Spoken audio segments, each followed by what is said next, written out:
Bueno, una de las cosas que yo quería dejar claro con este conversatorio es, obviamente el Tratado de París fue extremadamente oneroso para España. Y quiero recalcar, hay algo que no ha quedado completamente claro. Y es que el artículo 9 del Tratado de París dice, los súbditos españoles naturales de la península, y solamente los súbditos españoles naturales de la península son los que se pudieron inscribir en ese registro creado por intervención extranjera. Dicho sea de paso, por supuesto, los súbditos españoles naturales de ultramar, es decir, aquellos españoles nacidos en Cuba y Puerto Rico, no pudieron inscribirse en el Tratado de París, no pudieron inscribirse en este registro de españoles para conservar su ciudadanía. Esa es la gran falta que nosotros ahora, 125 años después, estamos diciendo, bueno, eso fue ilegal. Eso es ilegal, es inconstitucional porque usted no le está dando la oportunidad a españoles, tan españoles como los naturales de la península, de poder conservar su ciudadanía. Esta falta de derecho de opción es realmente lo que nos da pie para nosotros ahora recurrir este artículo y decirle al tribunal, mire usted, este artículo es inconstitucional porque no le permite, no reconoce la ciudadanía española de personas que eran ciudadanos y que no les permitió, por supuesto, ejercer el derecho de opción. Seguro. Vamos. Bueno, entonces, Víctor, Sí. ¿tenías algo para comentarnos? Sí, a ver, Michael, mira, porque creo que hay algo aquí importante cuando hablas de la ciudadanía española de los cubanos y este tema que tiene que ver justamente con la ilegalidad, ¿no?, del artículo 9 del Tratado de París. Y yo creo que, aparte del gran desconocimiento que hay, sobre todo en el caso de los cubanos, que de eso hablaremos un poquito más tarde, creo que hay un punto que es importante salvar para que cuando comentes el tema la gente pueda entender un poquito mejor las cosas. Casi siempre hay como esa idea de que como el Tratado de París pues es algo que pertenece a la historia y de que ha pasado ya más de 100 años, es un poco irrelevante para el presente, justamente por el tiempo que ha pasado. Eso es lo primero, una especie de idea también en la gente de que quizás hace 100 años atrás no existían derechos como las cosas como esta. Y yo pienso que es una de las cosas que hace que la gente no vea importancia de precisamente ver lo que es la constitucionalidad o inconstitucionalidad, mejor dicho, de ese artículo 9, porque la gente como que tiene una idea de que hace 100 años atrás, pues eso de ciudadanía o cosas como esta no existían, que eso es algo un poquito como que de los estados más modernos digamos que de hace 50, 70, 80 años atrás, pero hace 100 años atrás eso no se contemplaba. Y creo que eso es uno de los errores que es importante también derribar, porque es uno de los mitos que al menos entiendo que en parte de la población cubana existe, ¿no? Y que tiene que ver justamente también con toda esa leyenda negra que hemos ido identificando, que sufre también Cuba, porque así como ya hemos dicho en otros momentos que hay una leyenda negra general que sufre la hispanidad a nivel general, también en el caso de Cuba hay una especie de leyenda negra a lo interno, que es ese mito que sustenta, digamos que ese castillo que tiene que ver con la independencia y todo este tema. Entonces, sería bueno aclarar un poquito esto también, de que los derechos de ciudadanía o la ciudadanía como tal no es una cosa Exacto. Tienes toda la razón. La ciudadanía novedosa, no es algo de hace 40, 50, sino que es algo que ya venía desarrollándose en el derecho. ¿Cómo no? Más Mira, tiempo. me gusta mucho que hayas tocado este tema porque fíjate, la ciudadanía es uno de los derechos más antiguos que tenemos. Claramente no se llamaba ciudadanía, no se llamaba ciudadanía siempre, pero es un derecho que nace o se perfecciona en la Baja Edad Media. Es decir, para que se tenga una idea, don Sebastián de Covarrubias, que hizo uno de los primeros diccionarios en español en el año 1611, trae la palabra, en su diccionario aparece la palabra naturalizarse. Es decir, que la ciudadanía era el derecho de naturaleza. Y el derecho de naturaleza implicaba justamente el poder usar los recursos propios del lugar, usar, por ejemplo, los tribunales de justicia, tener derecho a heredar, tener derecho a casarse, que se les reconozcan los hijos, o sea, una serie hay una serie de derechos que derivan de este derecho de naturaleza. Es decir, que es muy antiguo, como ya he dicho, y que se perfecciona cuando el individuo se desgaja de la tiranía de la tierra. Es decir, que tiene que ver con el Renacimiento, tiene que ver con la modernidad, pero es un derecho antiquísimo. Y es, por ejemplo, se puede ver en muchos documentos de los archivos españoles, del archivo de India, del archivo histórico nacional, cómo se habla de individuos que piden derecho de naturaleza, que piden carta de naturaleza, porque por alguna razón han vivido toda su vida en Castilla o van a pasar a Indias y piden al rey que les otorgue una carta de naturaleza. La carta de naturaleza no es más que hacerse ciudadano de Castilla o del reino al que van a pasar. Por lo tanto, es cierto que lo que tú dices es importante. Y por supuesto, hace 120 años ese derecho de ciudadanía o de nacionalidad existía y se usaba. Por ejemplo, los profesores los profesores que querían dar clases en la Universidad de La Habana tenían que ser ciudadanos españoles. Por supuesto. ¿Y quiénes eran los ciudadanos españoles? Personas que nacían también en Cuba, eran ciudadanos españoles. Era la única ciudadanía que existía. Entonces, este artículo 9 viene a cercenar un derecho histórico que los cubanos siempre disfrutamos, que es el derecho de ciudadanía española. Entonces, bueno, así que efectivamente es muy cierto lo que estás comentando. Víctor, no sé si Víctor el Boricua quiere hablar también. Saludos, nada, es muy interesante. Me parece que en esta cuestión de la ciudadanía y el concepto natural o naturalizarse, pues como mencionas, tiene orígenes en la Edad Media, y a mí me parece que también, y no sé, me corrigen ustedes que saben más, que están más duchos en cuanto al tema este, pero también recuerden que hay que verlo como, había un sentimiento paternalista en cuanto al rey y sus súbditos, ¿me entiendes? Los súbditos son hijos, básicamente hay una relación paternalista, precisamente son hijos del rey casi. De manera tal o sea, y entonces cada vez que mencionamos eso, me viene a la mente en esta ocasión cuando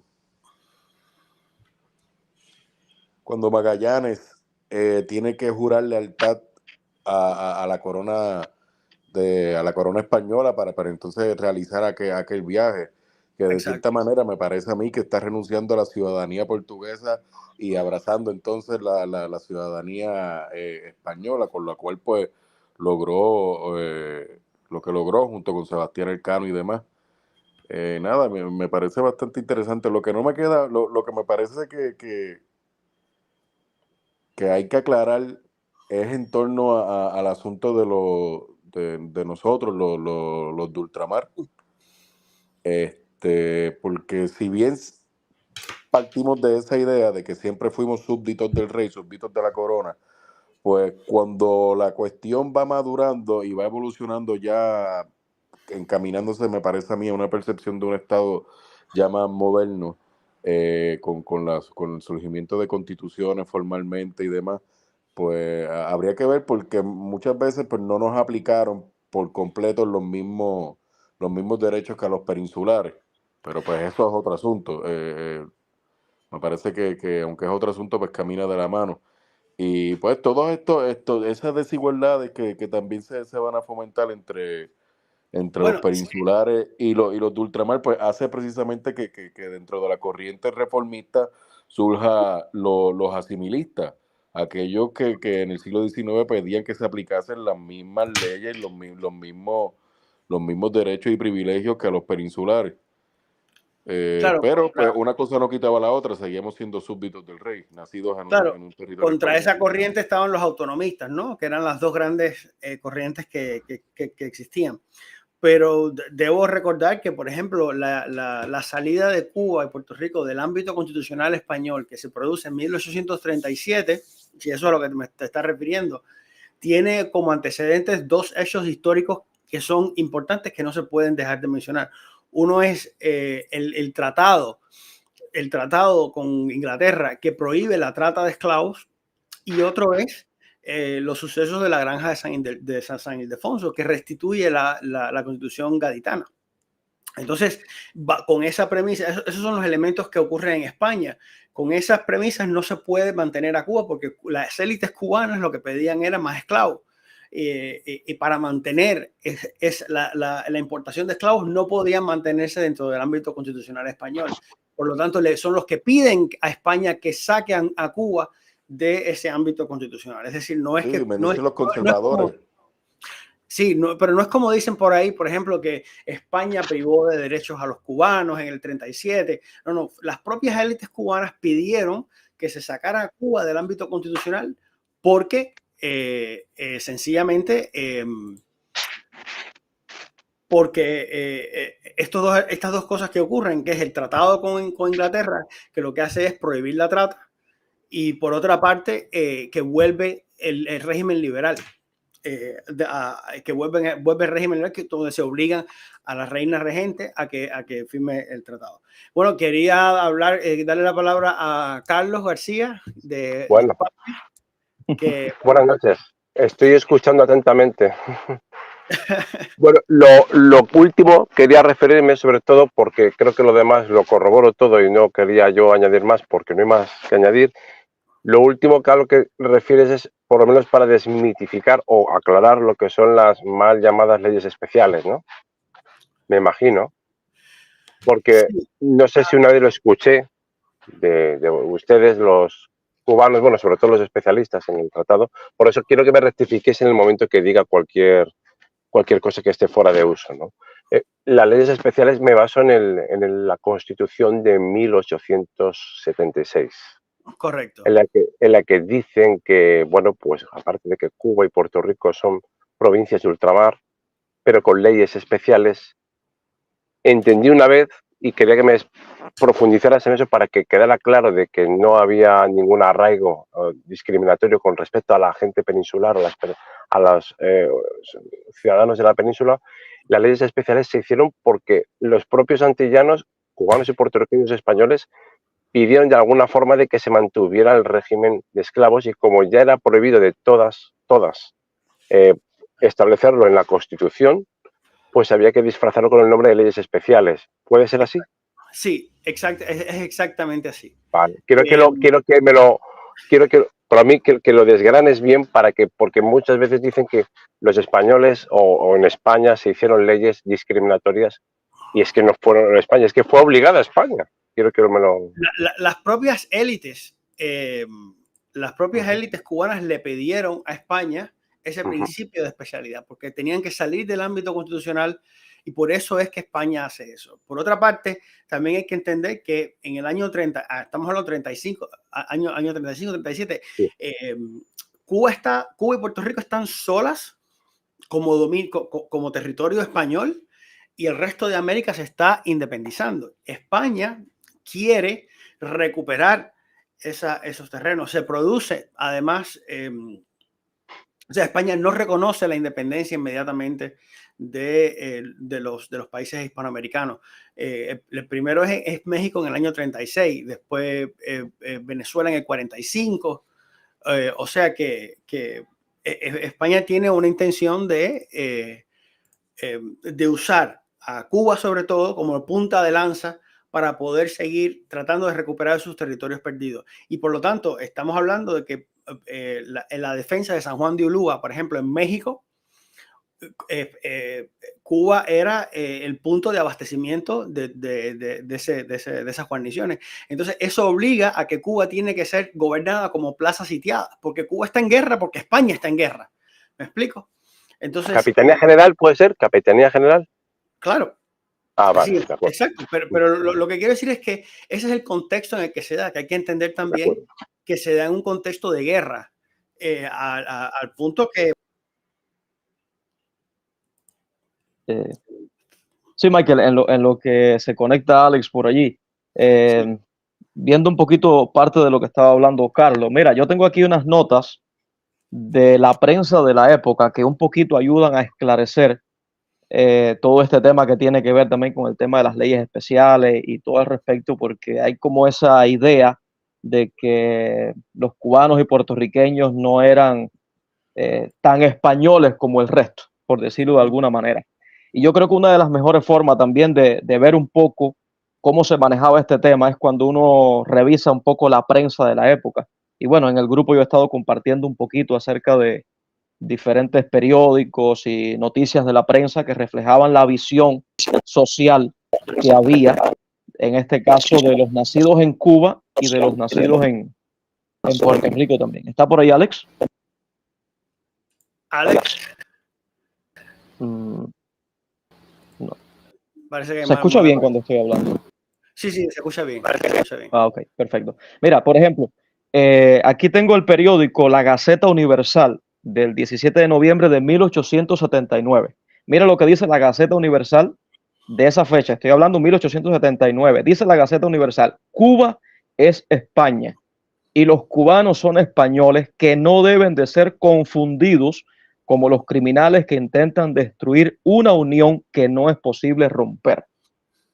Eso es una cita textual de la prensa de la época en 1879. Cuba es España y los cubanos son españoles, lo dice. Exacto. Entonces hay una visión social también, porque no es solamente el marco jurídico, sino Exacto. también la visión social que hay tanto en la península como en ultramar. Pero no solamente se limita ahí, hay muchísimas citas más. Yo solamente he querido traer dos. Tengo otra aquí, por ejemplo, del Eco de Navarra, del 1 de febrero de 1896. Dice el Eco de Navarra, hablando sobre un artículo que escribió otro periódico que se llamaba La Época, y ya estamos hablando de 1896, que estábamos hablando ya, que había comenzado todo este tema de la guerra en el territorio de la isla de Cuba. Dice el Eco de Navarra: ocupándose La Época, o sea, el periódico La Época, de la proposición de beligerancia, la combate bajo distintos aspectos. Y entre otras cosas, afirma que es una enormidad y un absurdo el querer reconocer como beligerantes a los rebeldes a España, añadiendo que la guerra de Cuba, y miren aquí este detalle importante que señala la prensa, añadiendo que la guerra de Cuba es civil puramente y los insurrectos cubanos son españoles y se hayan sometidos a España. Exactamente. No, Entonces, eso. yo creo que está muy claro, no solamente desde el marco jurídico, sino que desde la visión social también se asumía que los nacidos en Cuba, los naturales de Cuba, eran españoles completamente. Esa idea que ha surgido para, digamos, que crear una división en cuanto a categoría de españoles es una idea absurda que no encuentra sustento ni en el marco jurídico, ni encuentra sustento tampoco en la visión social, porque la prensa de la época dista completamente de la idea que hoy se está tratando de manejar para establecer una discriminación que en realidad nunca hubo. Exacto. Ya, otro elemento, sobre todo para demostrar los españoles que éramos los cubanos y puertorriqueños.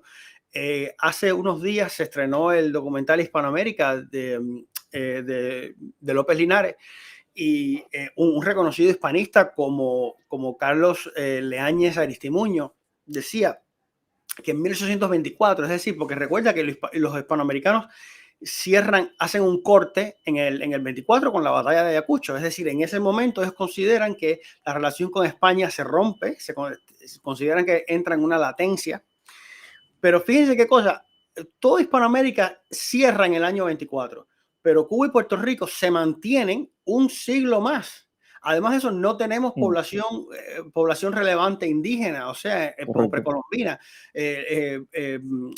Leáñez Aristimuño dice que en el 24 solo el 30% de la población era hispanoparlante, es decir, hablaba español. Nosotros no tenemos eso, nosotros somos españoles, pero no tenemos otra cosa que no sea España en nuestras... incluso, por ejemplo, los que vinieron de África como esclavos se adaptaron completamente a la cultura española, es decir, no se habla otra cosa que español. El lenguaje que de origen africano está limitado a ciertas prácticas religiosas, pero toda la población de origen africano lo único que habla es español. Con lo cual nosotros, Cuba y Puerto Rico, tenemos una herencia española mucho más latente que el resto de Hispanoamérica. Y creo que eso es importante dejarlo claro, porque aún teniendo la más latente, nuestra ciudadanía fue sencillamente obviada con el Tratado de París. Sencillamente no se consideró que éramos españoles y se nos consideró y se nos impuso la ciudadanía. En el caso de los cubanos, la ciudadanía cubana, y los puertorriqueños, la ciudadanía norteamericana, casi 20 años después. Entonces, Ale, ¿estás con nosotros o no? Creo que no, que se fue. Sí, es que tenía la conexión bien mala. Bueno. Sí, está la conexión bien mala. Entonces, bueno, nada, nosotros queríamos dejar claro que en la implementación del Tratado de París se cometió una gran injusticia, y es que no se les reconoció a los españoles de Cuba y Puerto Rico su condición de español. Por lo tanto, no pudieron inscribirse. Por lo tanto, eso es una base para nosotros decir que hay una gran violación en el Tratado de París, una violación de un derecho humano, porque la ciudadanía es un derecho humano. Entonces, hay una falta de reconocimiento de nuestra propia identidad. Y eso es el elemento más importante que, digamos, que alimenta la demanda que actualmente tenemos, que estamos en espera de sentencia. Además, y recibir una sentencia que pensamos recibirla en 2 o 3 semanas, lo que hará será terminar este capítulo, pero no se acaba la lucha, ¿no? Es decir, esa sentencia no nos va a devolver la ciudadanía, pero va a ser un escalón que veremos terminado y que habrá que relanzar para saber si vamos a apelar, si vamos a... ¿Qué es lo que haremos conociendo esa demanda? Entonces, si quieren agregar algo más, ¿ustedes? ¿No? Bueno, pues nada, entonces muchas gracias por la atención. Teníamos un par de cosas más planificadas, pero bueno, como la conexión está muy mala de parte de Ale, no pudimos completarla, pero pensamos que quizás en una próxima edición podamos completar un poquito más de información. Así que muchas gracias a todos por estar en sintonía. Buenas noches. Muchísimas gracias. Buenas noches. Gracias a todos. Buenas noches a ti. Buenas noches.